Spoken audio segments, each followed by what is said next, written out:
Hi, this is Brian Kim. I'm going to share with you this case of a patient with a dislocated IOL. This is a dislocated IOL bag complex with a large Sommering ring. And to me, these are the most challenging types of situations because you have to get the lens as well as that big capsular bag and Sommering ring out. Well, you can see this is barely hanging by a few zonules. You're going to see my technique on how I lift the lens up and remove it through the anterior segment, and then using my modified Yamane technique using the AR40 lens. So you can see this is the lens. You can see it's very dislocated. It's hard to appreciate on video, but this lens is really tilted down and in the anterior vitreous space, well away from the iris plane. As you can see, I'm drying the surface of the eye, and as I do this, there's quite a bit of jiggling of the lens bag complex. Using a 27 gauge needle with the tip inked, I ink the limbus on the right side, and then using that same cannula to find 180 degrees apart, and inking on the left side.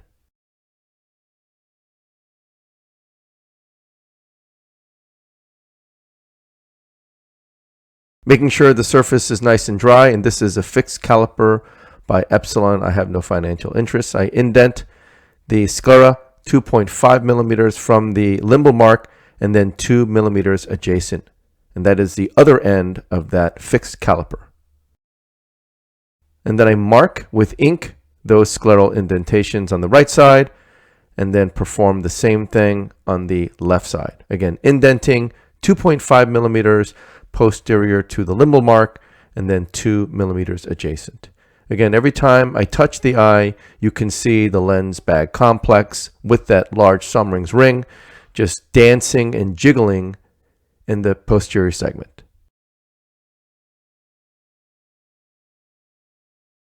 This is the back end of the trocar. I'm indenting 3.5 millimeters posterior to the limbus, and then about 3 millimeters away, I stab with the trocar needle, tunnel towards that indentation, staying nice and flat, tunneling, and then I go perpendicular, and then I pull out. You can see the trocar is sitting slightly tangentially, which means hopefully this is a self-sealing sclerotomy. These are my incisions for removing the lens, and this is a contralateral incision so I can externalize the leading haptic.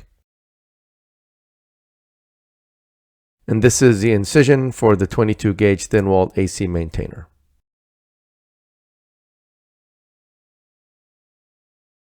You can see how unstable this lens is.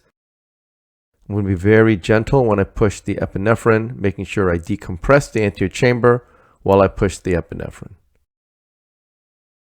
And same goes here. I'm going to push some viscoelastic, but being very careful not to push too much viscoelastic. And then this is the 3 millimeter blade. I make a vertical groove, tunnel through the cornea, and then I enter.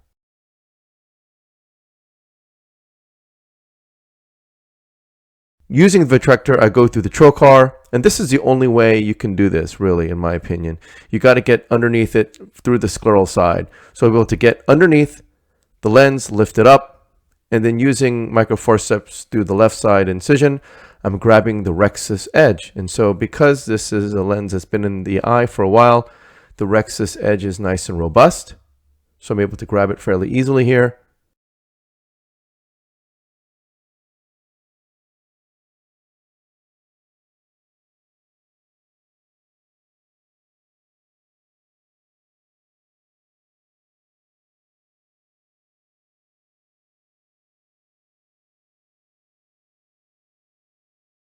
And then this is a Lester. I'm going to try to lift the entire lens bag complex up into the anterior chamber.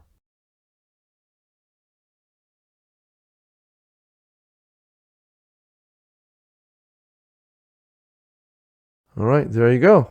Again, these are always a challenge because you're always worried about the lens pieces just starting to fall apart and go into the vitreous space. So it's very important to get the entire thing into the anterior chamber.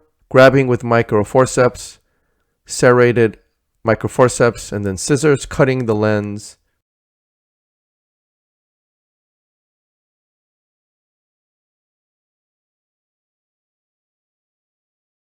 Unfortunately, I cut the lens a little bit asymmetrically, and you're going to see how it's going to affect the explantation of this lens. So the right side piece is much bigger.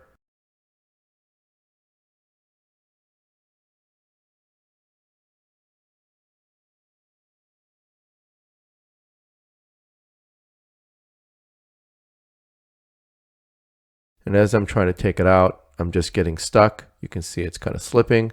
And so that's kind of the primary point of this case. You got to really pay attention to every step. If I bisected the lens in half, then I wouldn't be struggling taking out that right side piece. So I decided now to go after that smaller piece, grabbing the haptic and then rotating it out.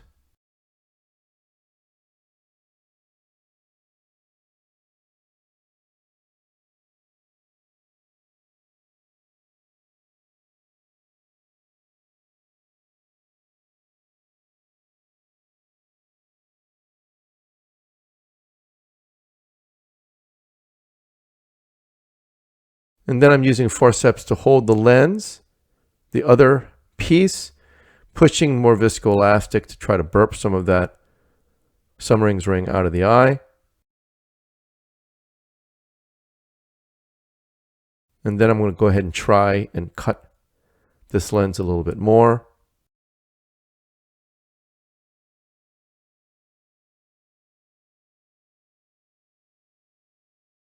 And you want to be mindful of not cutting the lens completely in half, because you might lose that piece into the vitreous space, which has happened to me unfortunately in the past. So I want to minimize the chances of that. So I'm going to try to Pac-Man that lens piece out.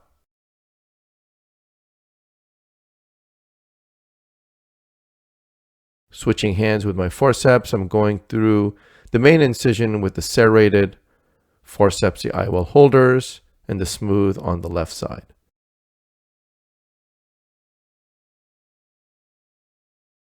Grabbing each lens piece with the forceps, try to very carefully remove each piece separately.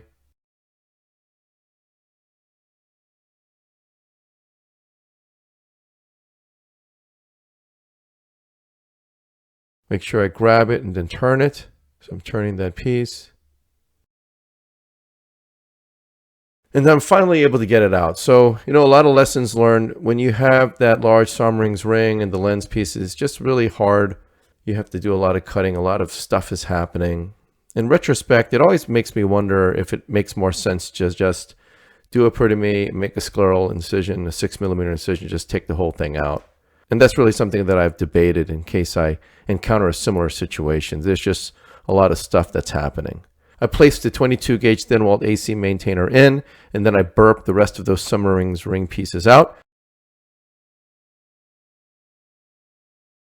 And this is vitrectomy. I'm doing some vitrectomy, anti-vitrectomy through the pars plana.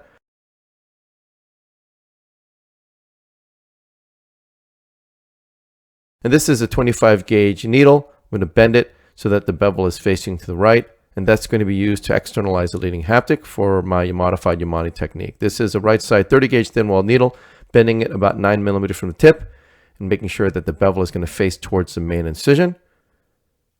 And then as far as this left side needle, again, all of this is mounted on a 1cc syringe filled with BSS. You want to make sure you flush the needles with the BSS, and I'm bending this left side needle at the hub, making sure that the bevel is going to face towards a contralateral limbal incision. This is some cohesive viscoelastic filling the cartridge, the barrel, and the platform.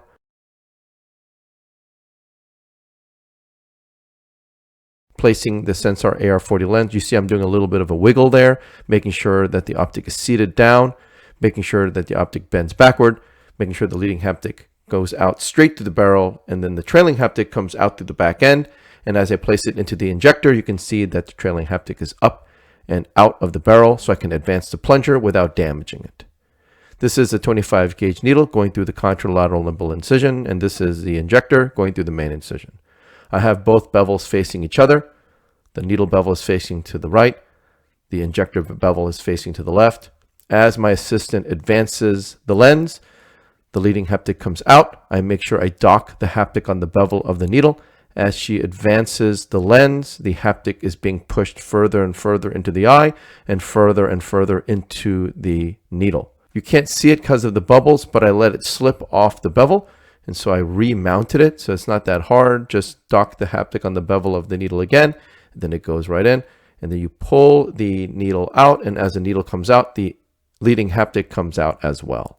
I take over and advance the optic, making sure it comes out flat, and then the trailing haptic is facing to the right. Filling the chamber with dispersive viscoelastic to clear the bubbles and coat the corneal endothelium. Holding the trocar with 0.12 forceps for contralateral fixation, holding the eye in the neutral position. I stab the conjunctiva and sclera at the first mark, and then I flatten out.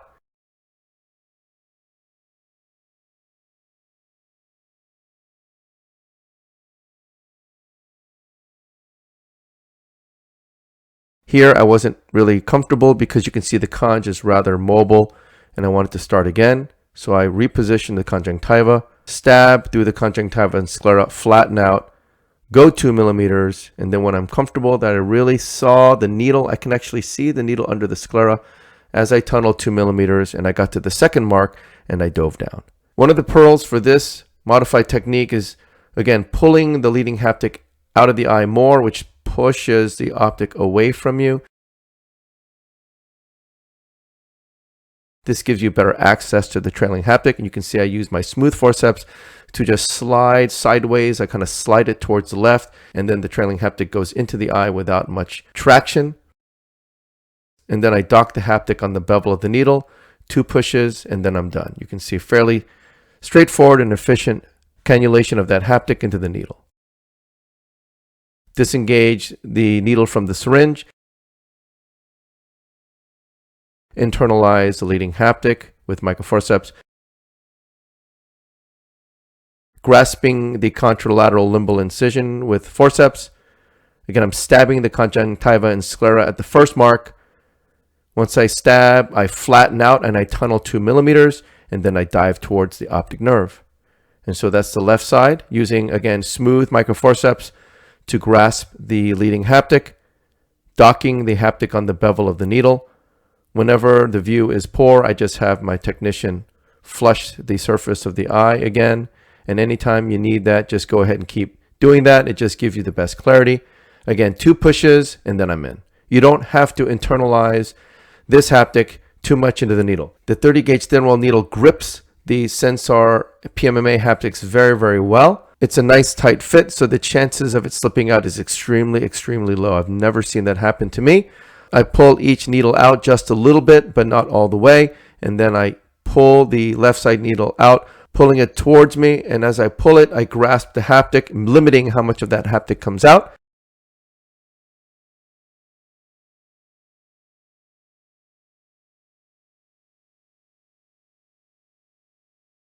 I dry the surface of the eye with a wax cell sponge, and then I cauterize the tip.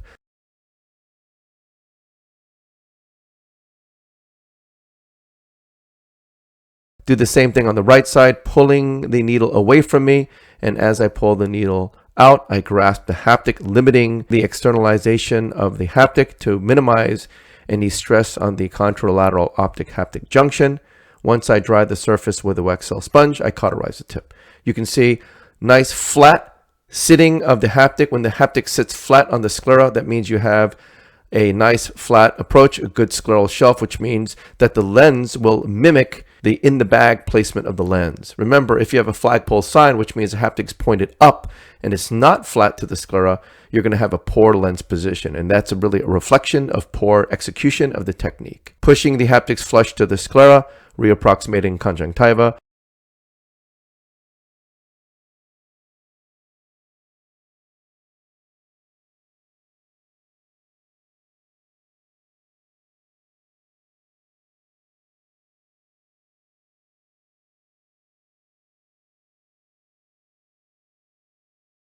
And this is a surgical PI. You can see I have a low cut rate and a limited aspiration rate as well. And this helps me create really small and distinct PIs. But again, you don't want to be all the way into the angle. You want to make sure you can visualize the PI similarly as you do for like a laser PI. This minimizes your chances of causing a large bleed by eating the ciliary body. Place the tendonolon suture through the main incision.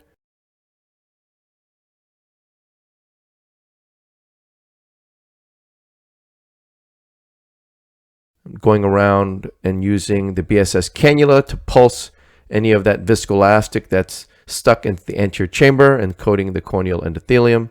I'm just sweeping with the cannula around the pupillary edge there, just to make sure there's no vitreous, but I'm really very confident that there's no vitreous in the anterior chamber at this point. Hydrating my incisions, and I'll take the trocar cannula out, I'll take the AC maintainer out, and as you see, when I take the trocar cannula out, because of my technique, it's a self-sealing sclerotomy, and that's the end of the case. And so this patient had a dislocated IOL, a lens bag complex with a large Sommering's ring. I was able to pop it up into the anterior chamber.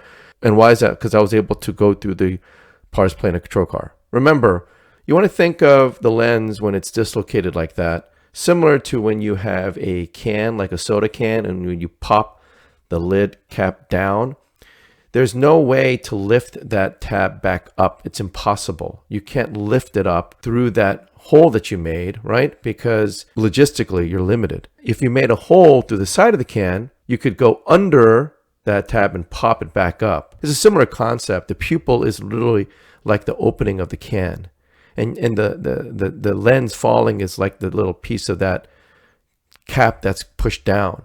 And you can't access it from the top. It's really impossible. So the best way is to make an incision or make a hole through the can from the side, and then you can push that part of the cap up. And so that's essentially what the trocar cannula does. The approach from the side really gives you the most efficient, and it really makes the most sense to be able to access it from the side. Through the pars plana trocar, I was able to lift that lens up, grasp the rhexis edge with forceps, pop the whole thing up into the anterior chamber, cut it, and pull the pieces out. Again, using the anterior chamber maintainer infusion pressure to burp the Sommering's ring pieces out, and then performing my modified Yamane technique, externalizing the leading haptic through a contralateral limbal incision, pulling the leading haptic out of the eye, pushing the optic away from me, which gives me much better access to go after the trailing haptic, and cannulating the right side needle. First, docking the haptic on the bevel of the needle, again, using my technique of stabbing and then flattening out and tunneling 2 millimeters. Again, you want to turn on infusion when you're tunneling the needle through the sclera. This gives you the best control, and that means you're going to be able to get a more precise placement of the needle through the sclera, because the conjunctival mark will reflect the intended scleral needle placement. You do the same thing on the left side as well. And you saw, again, well-executed lens, well-centered, no flagpole sign. The haptics are sitting nice and flat against the sclera, and this most mimics the in-the-bag IOL position, and this patient did very well. So I hope this was helpful to you, and I thank you for your attention.